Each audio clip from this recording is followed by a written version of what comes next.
Hey Mike, what do we have here?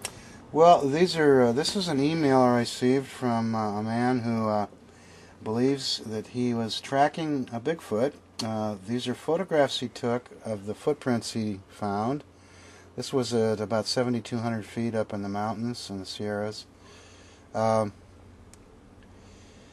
there's some interesting tracks.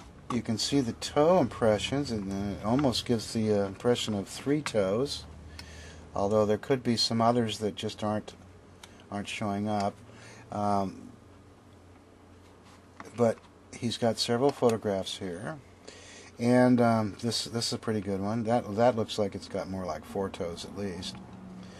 Um, he said that these were about 14 inches long, 14 to 15 inches long, and he found some scat associated with this also, and so he decided to send me some of this scat. He collected the scat, and here's the box. Got the scat in. This arrived in the mail.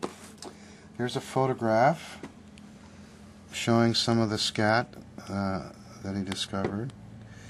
Interesting looking. And in here, in a plastic bag, is the scat. It's got a little mold on it. It's still kind of moist, and there's a little plastic knife in there because we use that knife to cut off some samples. One of our members, his name is Matt, he's the guy who found the tooth that we have. He's a veterinary nurse by trade, and so when we get scat samples, we usually let him take some of it and send it into the lab that he works with on a regular basis as a veterinary nurse, and they'll put it through a basic test, and the test will usually show what kind of parasites there are present in the scat. And the parasites that are in the scat, and of course the stuff that's in there, the material that it's been eating, is a strong indication of what kind of an animal we've got here.